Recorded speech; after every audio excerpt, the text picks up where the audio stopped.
Esther, nós vamos ler do capítulo 2, do verso 1 ao 17, vou ler na Nova Versão Internacional, você que me acompanha na tua casa.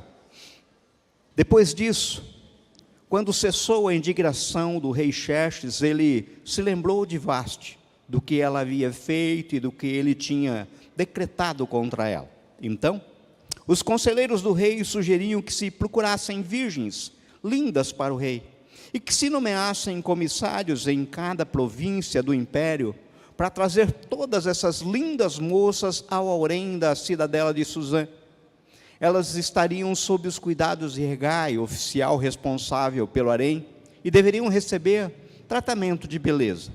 A moça que mais agradasse o rei seria rainha no lugar de Vaste. Esse conselho agradou o rei e ele acatou. Ora, na cidadela de Suzã havia um judeu chamado Mardoqueu, da tribo de Benjamim, filho de Jair, neto de Simei e bisneto de Quis, que fora levado de Jerusalém para o exílio de Nabucodonosor, rei da Babilônia, entre os que foram levados prisioneiros com Joaquim, rei de Judá. Mardoqueu tinha uma prima chamada Hadassah, que havia sido criada por ele por não ter pai nem mãe. Essa moça, também conhecida como Esther, era atraente e muito bonita, e Mardoqueu a havia tomado como filha quando o pai e a mãe dela morreram. Quando a ordem e o decreto do rei foram proclamados, muitas moças foram trazidas à cidadela de Suzã e colocadas sob os cuidados de Hegai. Então, também foi trazida ao palácio do rei e confiada a Hegai, encarregado do harém. A moça o agradou e ele a favoreceu. Ele logo lhe providenciou o tratamento de beleza e comida especial. Designou-lhe 7 moças escolhidas do palácio do rei, transferiu-a junto às suas jovens para o melhor lugar do harém. Esther não tinha revelado a que povo pertencia, nem a origem da sua família, pois Mardoqueu a havia proibida de fazê-lo. Diariamente, ele caminhava de um lado para o outro, perto do pátio do harém, para saber como Esther estava e o que lhe estava acontecendo. Antes de qualquer daquelas moças apresentar-se ao rei Xerxes, devia completar 12 meses de tratamento de beleza prescritos para as mulheres, 6 meses com óleo de mirra e 6 meses com perfumes e cosméticos. Quando ia apresentar-se ao rei, a moça recebia tudo o que quisesse levar consigo do harém para o palácio do rei. À tarde, ela ia para lá e de manhã voltava para outra parte do harém, que ficava sob os cuidados de Saagás, oficial responsável pelas concubinas. Ela não voltava ao rei, a menos que dela ele se agradasse e a mandasse chamar pelo nome.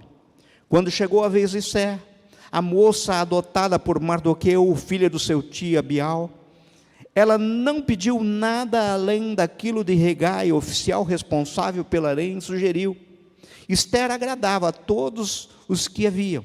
Ela foi levada ao rei Xerxes, à residência real, no 10º mês, no mês de Debete, no 7º ano do seu reinado. Ora, o rei gostou mais de Esther do que de qualquer outra mulher, e ela foi favorecida por ele e ganhou a sua aprovação mais do que qualquer das outras virgens. Então, ele lhe colocou uma coroa real e tornou-se a rainha no lugar de Vaste. Só até aqui. Vamos orar? Senhor, fala ao nosso coração, Pai. Que as palavras que saiam dos meus lábios não sejam de persuasão humana, mas sejam palavras nascidas no Teu trono e transforme as nossas vidas, Pai. Inunda-nos, Pai, com a Tua presença. Proclamamos liberdade do Teu Santo Espírito entre nós. Nós oramos em nome de Jesus. Amém?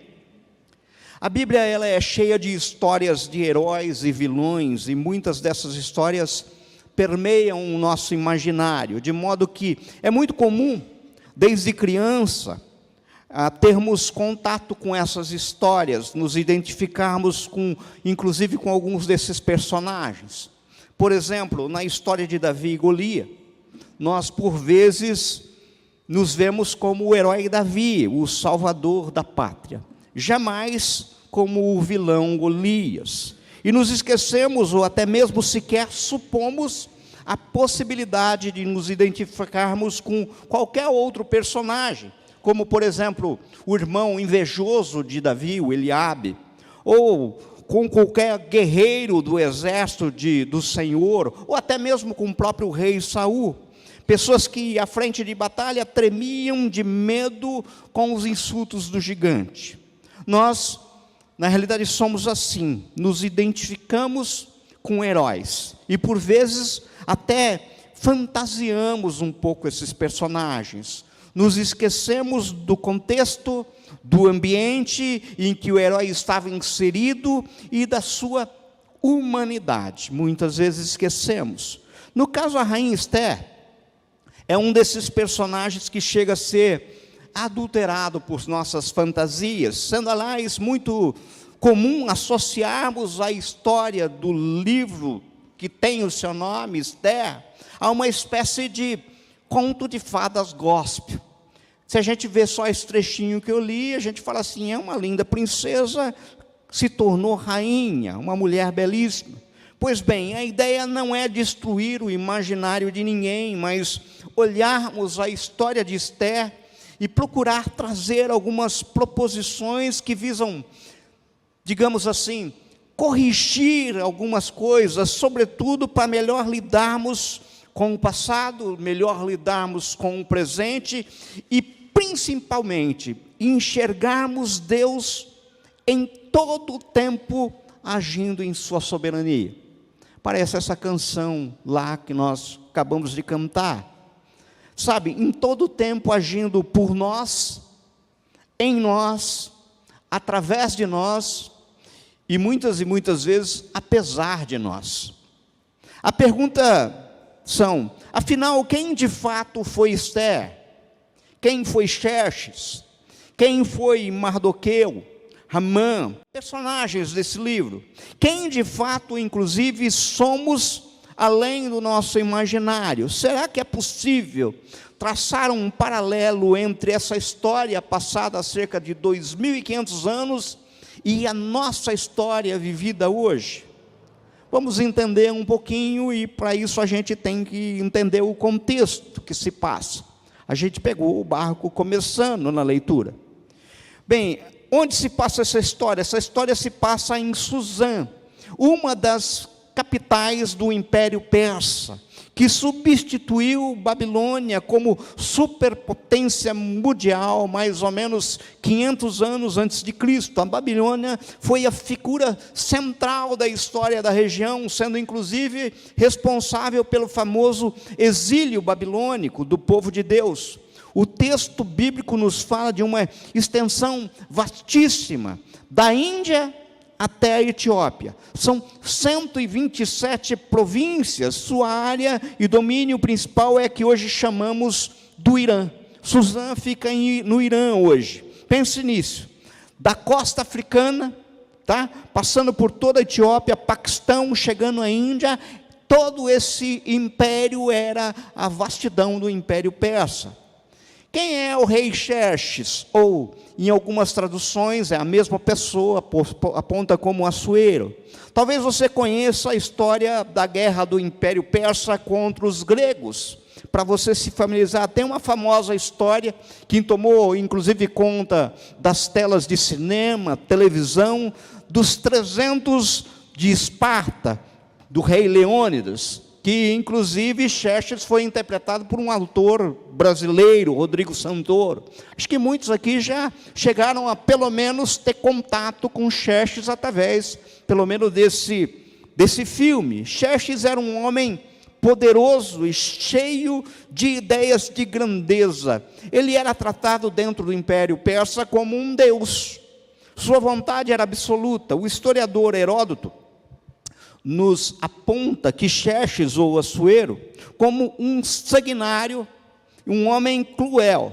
Heródoto chega a contar que, certa feita, Xerxes, quando estava preparando o seu exército, inclusive para enfrentar os gregos, ele recebeu a visita de um pai, um apoiador, que tinha muitos filhos que serviam o exército. E ele veio e pediu para o rei, falando assim: dos meus filhos leva todo, mas me poupa pelo menos um. Deixa que pelo menos um, porque era certeza de ir para a guerra e morrer. Naquele momento, Xerxes perguntou para ele qual é o filho. No que o pai apontou, ele não teve dúvida. Ele cortou o rapaz no meio, colocou numa banda ou noutra banda, e o exército passava no meio. Ou seja, o exército, aquele rapaz não foi para a guerra. Sabe? Só para vocês terem ideia das histórias a respeito de Xerxes. No capítulo 1, nos é apontado, se você voltar, Xerxes promove uma festa. E não é festa que você está acostumado a viver, não. A festa do rei Xerxes é de 6 meses, para mostrar para todo mundo a sua glória, o seu esplendor, a sua riqueza. Terminado esse tempo, ele emenda com mais uma festinha de um banquete com todos os príncipes, todos os reis, de mais uma semana.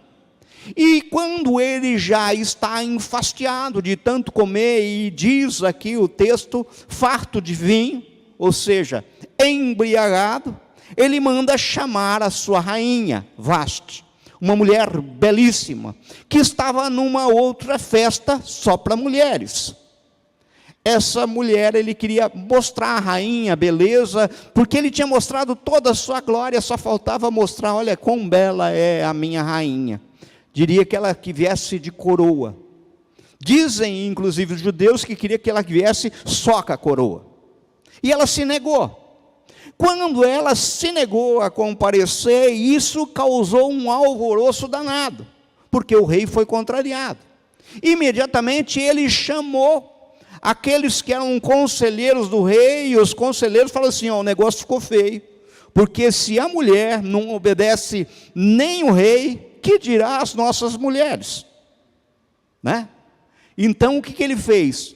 Ele proibiu que Vasti entrasse na presença dele e fez um decreto real, Medo-Persa, aqueles decretos que não pode ser revogado, obrigando todas as mulheres a obedecer os seus maridos. Tem homem aqui que ficou com água na boca disso, sabe? Eu tenho certeza. Tá? Foi isso que ele fez. Ele obrigava que todas as mulheres obedecessem seus maridos. Passados cerca de 4 anos, chegamos ao texto que nós lemos. Ele já tinha ido para a guerra, já tinha voltado para a guerra, e nos aponta que o rei Xerxes lembrou da rainha Vasti. Daí, aqueles que eram conselheiros, eu costumo usar uma expressão para ficar bem clara, os puxa-saco de plantão, eles tiveram uma ideia.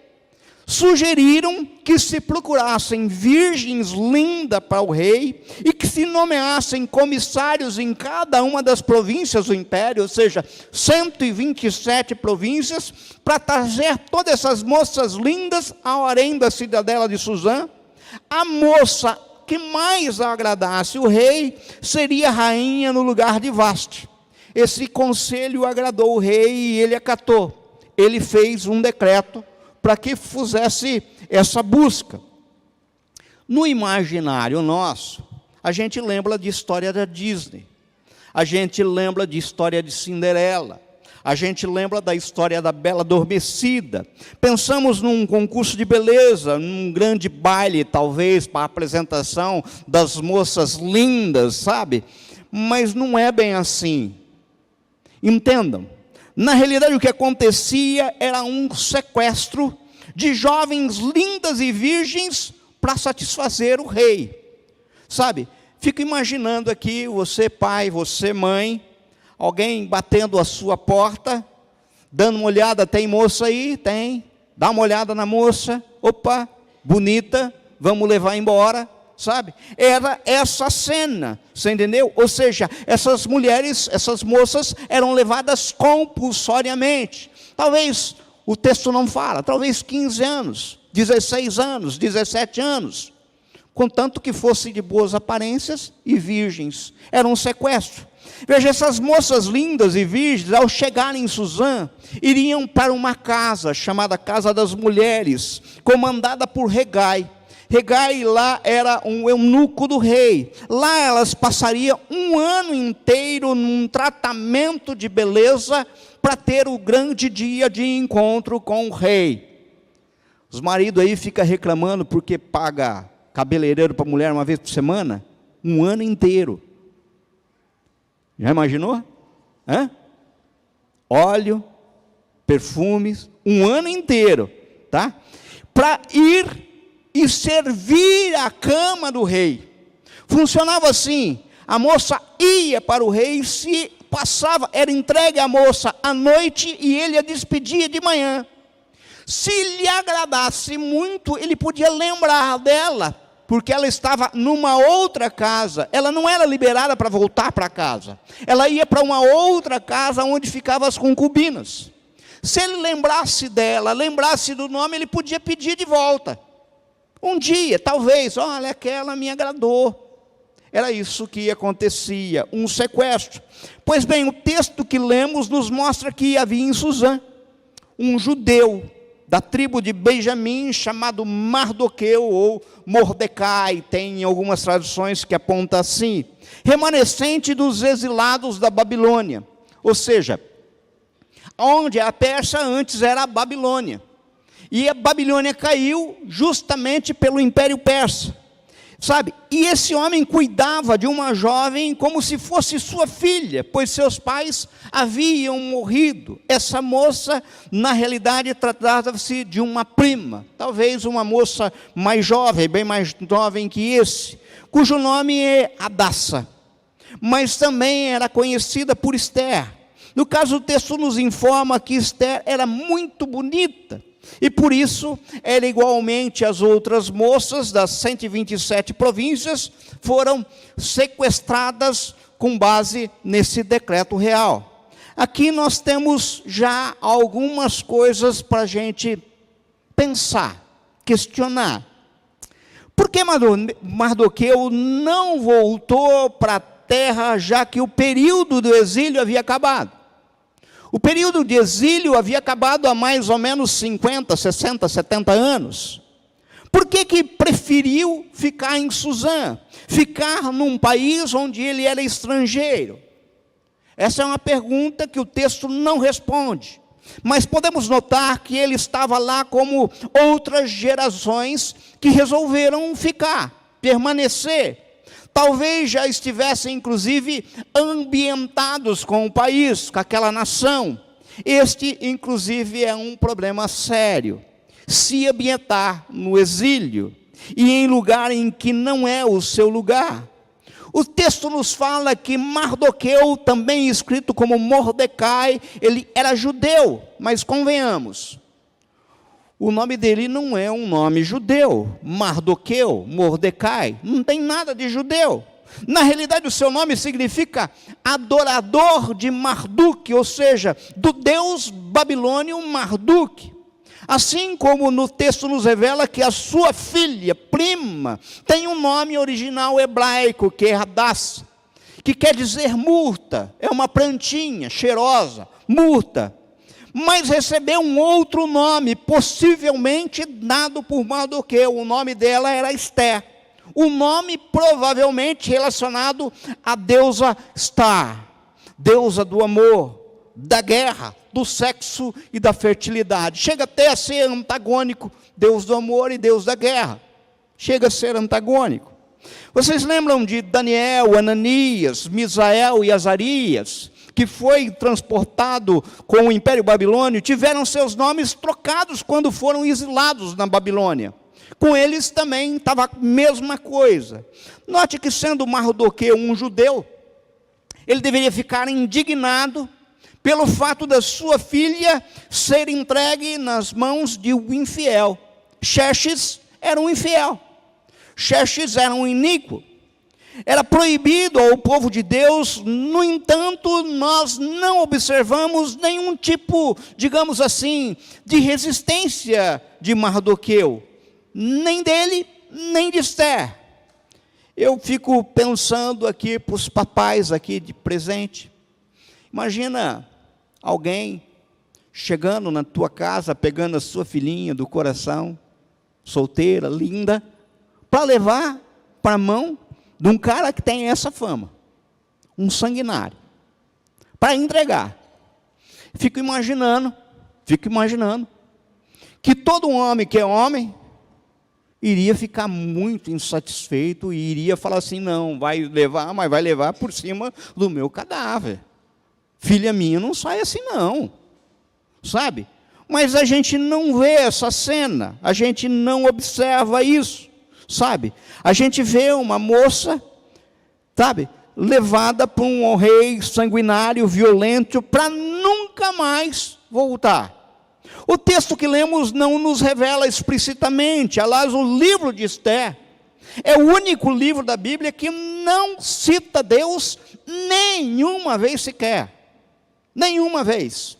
Nenhuma citação da nome Deus, da palavra Deus, do nome do Senhor. Mas poderíamos supor que Mardoqueu e Esther já estavam, como apontei, ambientados como aquele mundo persa. Vejam que o verso 9 nos diz, ao referir-se à postura de Hagai, eunuco do rei, diz assim, a moça agradou a ele, e ele a favoreceu. Ele logo lhe providenciou tratamento de beleza e comida especial. Designou-lhe 7 moças escolhidas do palácio do rei e transferiu junto com as suas jovens para o melhor lugar do harém. Percebam que ela teve, salvo engano, um tratamento assim, favorecido. Teve um certo favorecimento. Eu não estou insinuando nada. Eu estou fazendo uma constatação, está no texto. Outra coisa, observem que o texto nos aponta que para o dia em que as moças fossem se apresentar ao rei, lhe era permitido levar qualquer coisa da casa. Do harém em que ela estava, ela podia levar o que quisesse. Seja o vestido, seja um objeto, alguma coisa, um perfume, aquilo que fosse para agradar ao rei. Mas o texto que lemos nos aponta, quando chegou a vez de Esther, a moça adotada por Mardoqueu, filha do Setil Abial, ela não pediu nada além daquilo que Hegai, oficial responsável pelo harém, sugeriu. Esther agradava a todos que viam. Nos parece aqui uma verdadeira informação de cocheira, informação privilegiada. Ela recebeu uma dica: olha, vai lá, leva isso. É assim que você deve se apresentar.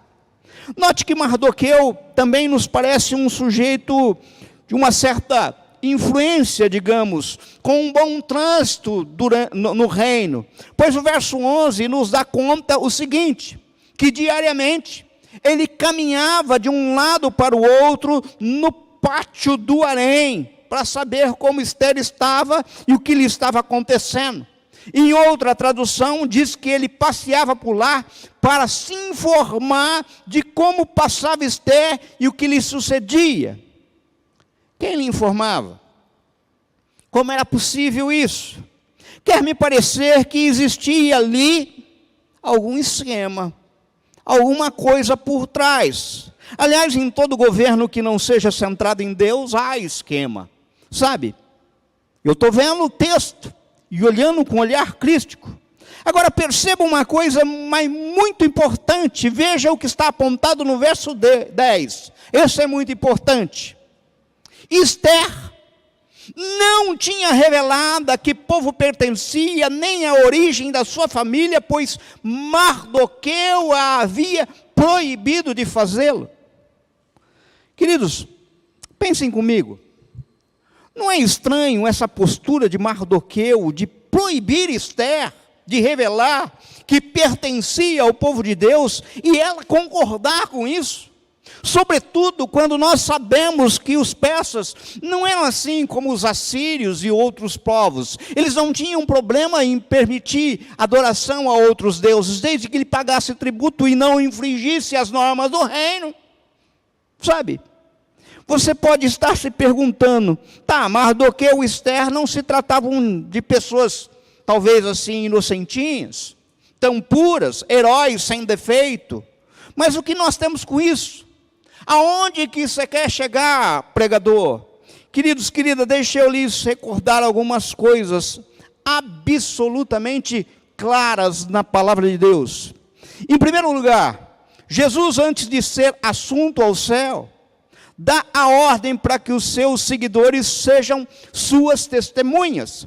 Em Atos 1:8 ele diz: mas recebereis poder ao descer sobre vós o Espírito Santo, e sereis minhas testemunhas, tanto em Jerusalém como em toda a Judéia e Samaria e até os confins da terra.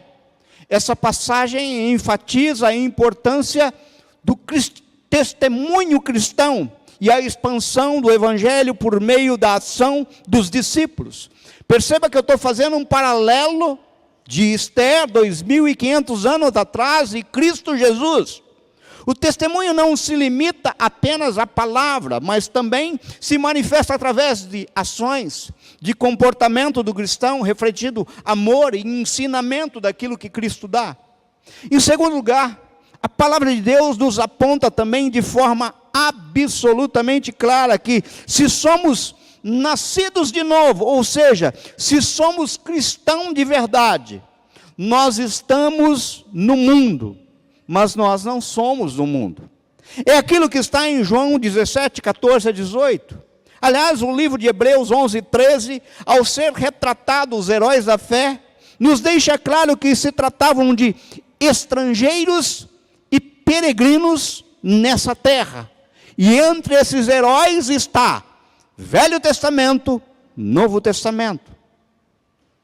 Vejam, amados, eu não consigo entender por que de fato Mardoqueu escondeu a sua origem e proibiu Esther de revelar seu relacionamento com o Senhor. O texto não é claro. Tudo pode ser assim, especulação. Poderíamos pensar que Deus violentou nesse sentido, mas não há base para isso. E nenhuma afirmativa existe no texto de uma orientação divina. A gente poderia pensar que eles tiveram medo. É bem provável, afinal, com Xerxes não se brinca. Talvez eles tenham até ouvido a história do jovem, cortado no meio. Havia assimilado, talvez, o ambiente, se disfarçado entre a população, ou seja, eram pessoas que naquela altura do campeonato dançavam com uma música. Também essa talvez seja, inclusive, a mais provável hipótese. Note, quando pensamos em exemplo de procedimento em face do exílio, nos lembramos justamente de Daniel, que está no mesmo lugar, precedendo um pouquinho antes. Daniel e seus amigos, Ananias, Misael e Azarias, que enfrentaram cova dos leões, enfrentaram fornalha, mas em hipótese alguma negaram a sua origem ou negaram a Deus. Não se ambientaram, não se contaminaram. E olha que nós vimos na vida deles um livramento tremendo, que os próprios reis da Babilônia reconheceram isso. Basta a gente observar que Nabucodonosor lavrou um decreto a respeito disso, está em Daniel 3:29. Que Dario, seu predecessor, também narrou um decreto a respeito disso, Daniel 6:26. Agora, eu te pergunto, se você é cristão, qual é o seu comportamento naquilo que um pastor conhecido, Emílio Garofalo Neto, chama em seu livro Esther na Casa da Pérsia, de exílio secular? Qual é?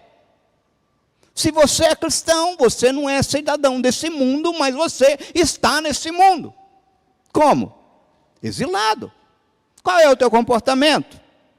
Quantos hoje se apontam cristãos aqui no templo, mas na empresa que trabalham, na escola que estudam, no clube que frequentam, muitas vezes até na cidade que vivem, ninguém sabe que ele é cristão. Ele vive camuflado na multidão. Não é estranho isso?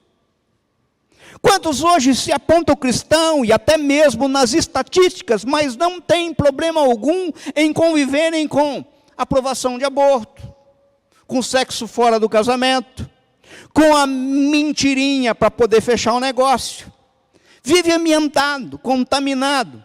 Não é estranho isso? Esses dias eu estava conversando com os homens aqui no Café com Fé. As últimas estatísticas apontam que 174 milhões de brasileiros se apontaram no último IBGE como cristão. Numa população de 211 milhões de pessoas, significa 83% da população. É o segundo país mais cristão do mundo, só perde para os Estados Unidos, que tem 246 milhões de pessoas que se dizem cristão. 83%. Gente, era para estar melhor do que nós estamos, não é? Ou tem gente se camuflando no meio da população, se ambientando com o mundo? Porque os números não fecham. Os números não fecham. Será que não tem muita gente ambientada demais num mundo perverso e caído? Eu fico imaginando que tem muitas e muitas pessoas que vivem como se fosse agente secreto de Deus, sabe? Sabe aquela pessoa que entra e fala assim, não, eu sou agente secreto, então eu sou espião. Se tem alguém, se tem alguma função que não existe no reino de Deus, é agente secreto, gente. Não tem espaço para agente secreto. Porque se você trabalha numa empresa há 5 meses, 1 ano, 5 anos, 10 anos, e ninguém de lá sabe que você é cristão, tem alguma coisa errada. Se você estuda numa escola há 5 anos, 10 anos, e ninguém lá sabe que você é cristão, tem alguma coisa errada. Se você vive numa cidade, nasceu nela, vive nela, muitas vezes você recebeu até título nela, tá? As pessoas reconhecem você, e ninguém sabe que você é cristão, tem alguma coisa errada. Você pode me perguntar, mas pregador, eu conheço a história de Esther. Esther e Mardoqueu foram heróis por causa deles, e só por causa deles o povo judeu não foi eliminado. Será? Se você continuar a ler a palavra, ler a história, verá que Esther tornara-se rainha. E a certa altura, ela ganha importância no reino um homem chamado Ramã. Ramã é amalequita. Na realidade, inclusive, ele é um agagita, descendente do rei Agag. Esse rei Agag é aquele mesmo que Saul, contrariando a vontade de Deus, não matou, quando Deus falou que era para matar. Tá? Ou seja, inimigo histórico de Israel. No caso, é instituída uma ordem real, que todos deveriam se dobrar diante de Ramã. Mas Mardoqueu, um judeu, ironicamente, descendente da tribo de Benjamim, ou seja, da mesma tribo de Saul, não fez isso. Dá para perceber consequência de desobediência aí ou não? Dá para perceber? No caso Ramã, se prevalecendo da situação, com a flagrante ira de todo o povo judeu, consegue convencer Xerxes a determinar o extermínio completo de todos os judeus do reino. Calcula-se que havia mais ou menos 3 milhões de judeus na Pérsia vivendo nesse momento. Mardoqueu fica transtornado, e a questão chega ao conhecimento de Esther, pois Mardoqueu, Esther naquele momento já é rainha. Mardoqueu pede a sua interferência junto ao rei, um pedido de clemência. Agora, preste atenção nesse trechinho que traz a resposta da rainha Esther e o apontamento de Mardoqueu. Esther capítulo 4, a partir do verso 10. Então, ela o instruiu que dissesse o seguinte a Mardoqueu: todos os oficiais do rei e o povo das províncias do império sabem que existe somente uma lei para qualquer homem ou mulher que se aproxime do rei no pátio interno, sem por ele ser chamado. Será morto, a não ser que o rei estenda o cetro de ouro para a pessoa lhe poupe a vida. E eu não sou chamada à presença do rei há mais de 30 dias, ou seja, já estava na casa das concubinas há 30 dias. Quando Mardoqueu recebeu essa resposta de Ester, mandou dizer-lhe: não pense que pelo fato de estar no palácio do rei, de todos os judeus só você escapará. Pois, se você ficar calada nesta hora, socorro e livramento surgirão de outra parte para os judeus, mas você e a família de seu pai morrerão. Quem sabe se não foi para um momento como esse que você chegou à posição de rainha? Eu te pergunto, meu irmão, minha irmã, a atitude de Ester, de ir falar com o rei, utilizando inclusive de muita sabedoria, ela foi uma atitude simplesmente altruísta? Foi? Preste atenção, meus queridos, na palavra de Mardoqueu para Ester. Não pense que pelo fato de estar no palácio do rei, de todos os judeus, só você escapará. Pois, se você ficar calada nessa hora, socorro e livramento surgirão de outra parte para os judeus. Mas você e a família de seu pai, morrerão. A mim me parece que aqui Mardoqueu colocou Ester contra a parede. Aqui literalmente ele colocou Ester nas cordas, como a dizer, a única chance tua é correr risco, pois caso contrário você vai morrer. Será que eu estou desmanchando a imagem de uma heroína? Ou eu estou mostrando a realidade daquilo que está no texto? E olha que Mardoqueu ainda traz uma verdade fantástica, daquilo que nós cantamos aqui hoje. Quando nós falamos de um lá, de Deus, Ele está lá. Quando aponta, se você ficar calada nessa hora, socorro e livramento surgirão de outra parte para os judeus. Isso significa saber, estar ciente, mesmo sem citar o nome de Deus, que Deus é fiel. E não precisa de você, ou quem quer que seja, para salvar o seu povo. A exemplo do que fez com Daniel, a exemplo do que fez com Sadraque, Mesaque e Abednego. Aleluia por isso. Esse é nosso Deus. Acredite, meu irmão, acredite, minha irmã, não há herói sem sombra. Todos possuem defeitos, todos são falhos, todos, absolutamente todos pecaram. É assim que está na palavra do Senhor. A palavra de Deus nos aponta que muitos são os planos do coração do homem, mas o que prevalece é o propósito do Senhor. Provérbios 19, 21. Ele muda as épocas e as estações, destrona reis e os estabelece, dá sabedoria aos sábios e conhecimento aos que sabem discernir. Daniel 2, 21. Gente, nenhum regime é eterno. Nenhum. Você está preocupado com o Brasil hoje? Com isso que... Calma o teu coração. Não pense que o Senhor perdeu o controle, não. Não pense. Nele fomos também escolhidos, tendo sido predestinados conforme o plano daquele que faz todas as coisas, segundo o propósito da sua vontade. Efésios 1, 11. Se você ler o texto de Ester todo, eu te convido inclusive para fazê-lo, você verá que mesmo não havendo nenhuma citação ou menção a Deus, as coisas vão acontecendo de forma orquestrada pelo céu. Por exemplo, você verá que certa noite, o rei não consegue dormir. Está lá no texto. Ele perde o sono. E vai coincidentemente ler o livro de crônica do reino. Coincidentemente, coloca uma aspa aí. Onde se depara com um fato registrado de que certa vez tentaram matar o rei, e quem descobriu a trama foi justamente Mardoqueu, ou Mordecai. E o rei se salvou. E por algum motivo qualquer, esse, digamos, benfeitor, não foi agraciado naquele momento.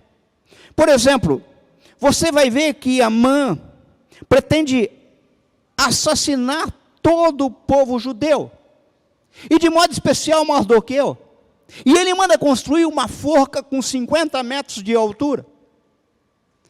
Ele entra no palácio justamente quando o Senhor já tinha lido as crônicas. E se dirige a Amã e fala assim: qual benefício merece alguém que agrade ao Senhor? Amã falou assim: sou eu. E quem recebe a bênção no lugar dele é Mardoqueu. Coincidência? Ou um Deus que está lá, no céu, embaixo na terra. Sabe? Todo o livro é muito lindo e o final da história é especialmente tremendo. Mas eu vou deixar com um gostinho de quero mais, justamente para você ler. E se você já leu, reler. Mas com muito cuidado. Mas deixa eu voltar e lhes provocar um pouco mais. Deixa eu me provocar. O Senhor está me provocando nessa noite. Como falei no início, no combate entre Davi e Golias, temos a tendência de achar que somos como Davi. Mas na realidade, na maioria das vezes, somos como aquela multidão de soldados que assistiu os insultos do gigante incircunciso.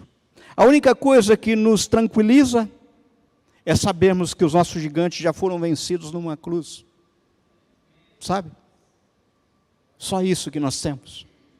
Amados, o autor Michael Emmett, do livro Conversa Cruzada, nos ensina que devemos lembrar que todo o povo de Deus são, ao mesmo tempo, presta atenção, santos, sofredores e pecadores. Pois a vida, ela não é cor-de-rosa, ela é cinzenta.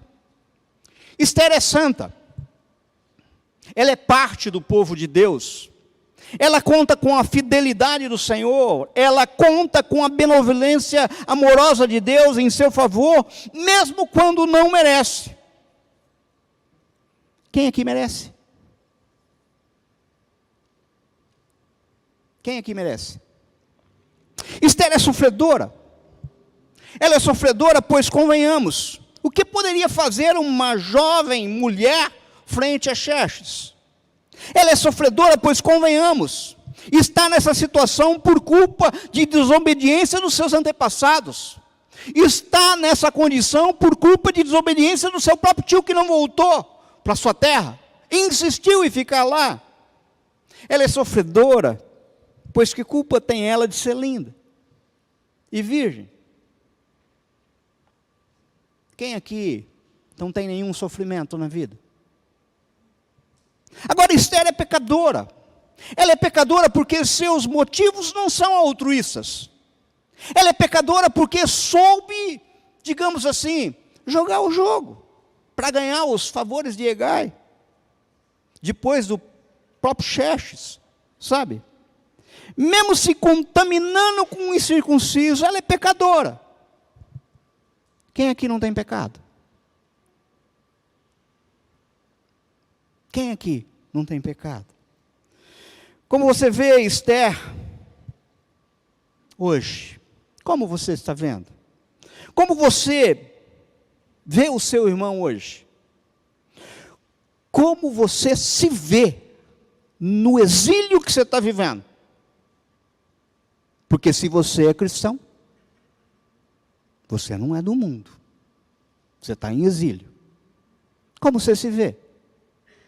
Sabe, queridos, quando eu olho o livro de Esther, eu consigo ver a todo momento a soberania de Deus em ação, mas existem em especial duas dobradiças que eu queria destacar.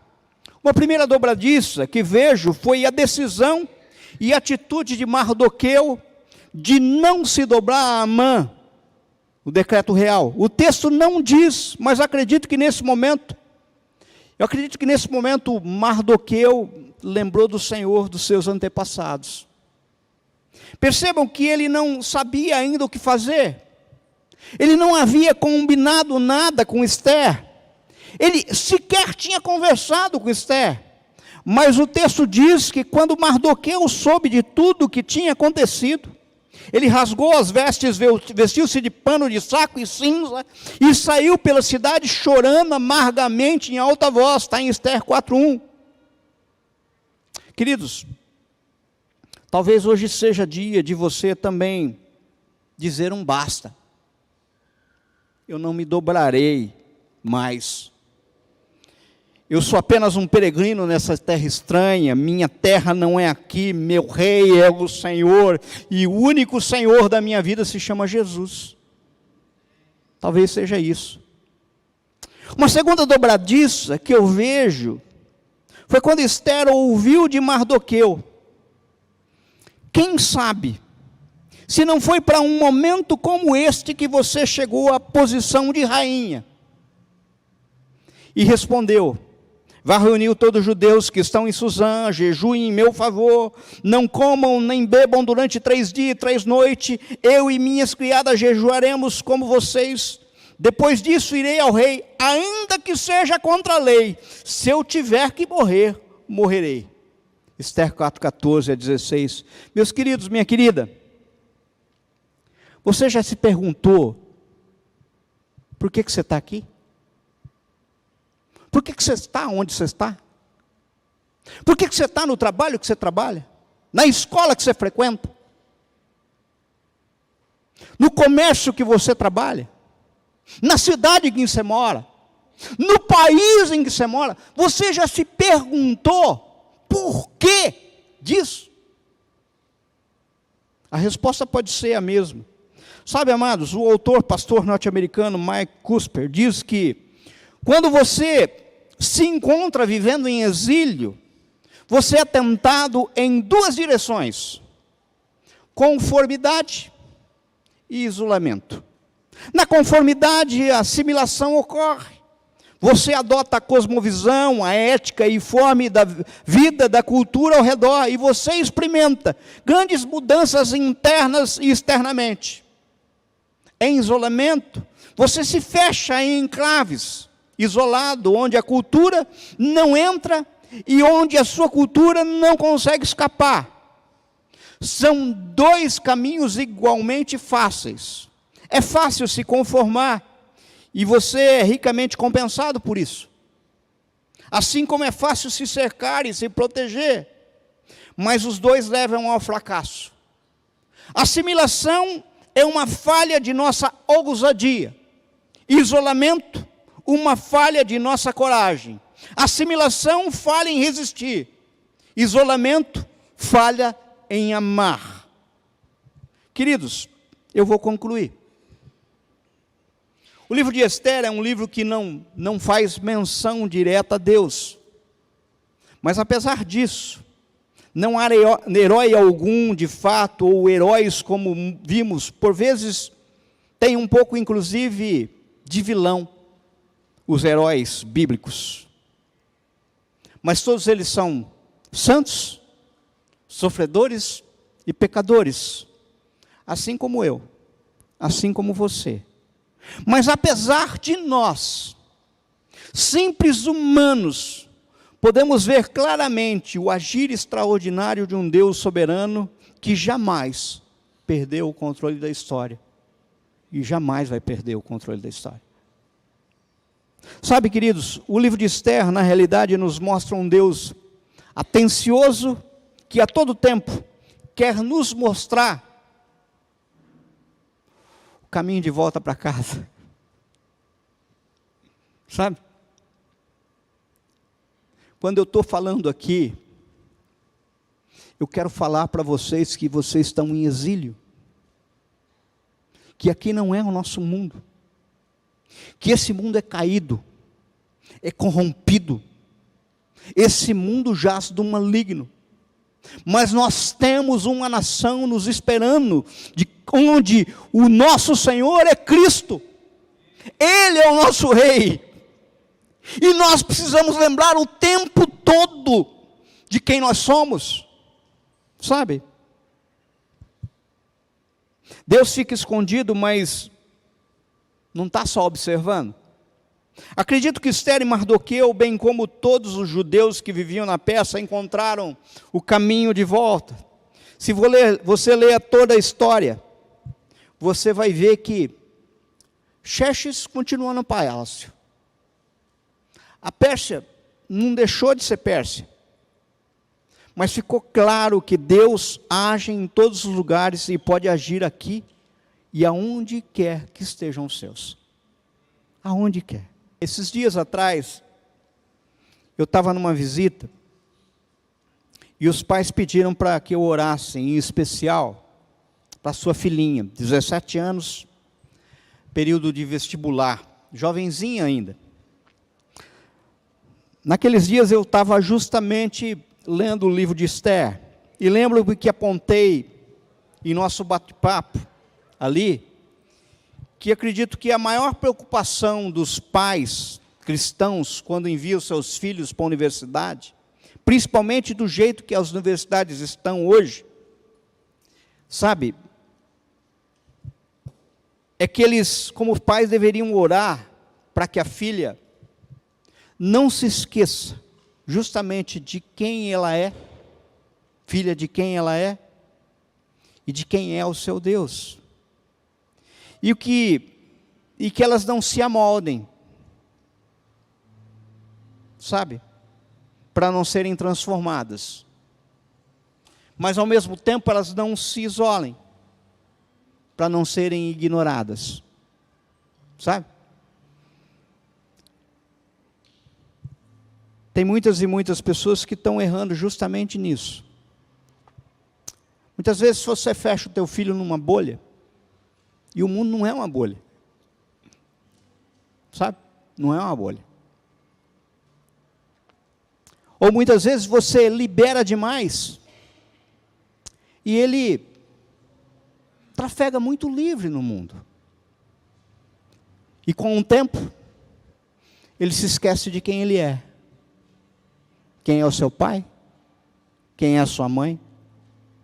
Quem é o seu Deus, principalmente? Sabe? Os dois são extremos perigosos. Sabe? Os dois são extremos perigosos. A palavra do Senhor nos diz que nós devemos ser sal e luz, aonde quer que estejamos. Aonde quer que estejamos. Sendo certo que Jesus, em sua oração, disse: Pai, não peço que os tires do mundo, mas que os guardem do mal. João 17,15. Eu quero orar hoje justamente por isso.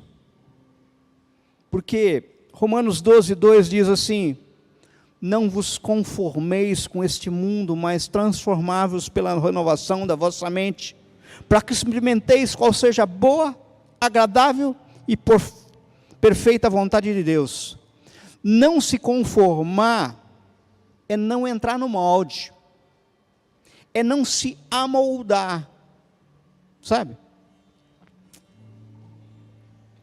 Todo mundo mente, mas eu sou de Jesus, eu não posso mentir. Todo mundo rouba, mas eu sou de Jesus, eu não posso roubar. Todo mundo adultera, mas eu sou de Jesus, eu não posso adulterar. Sabe? Todo mundo se corrompe, mas eu sou de Jesus, eu não posso me corromper.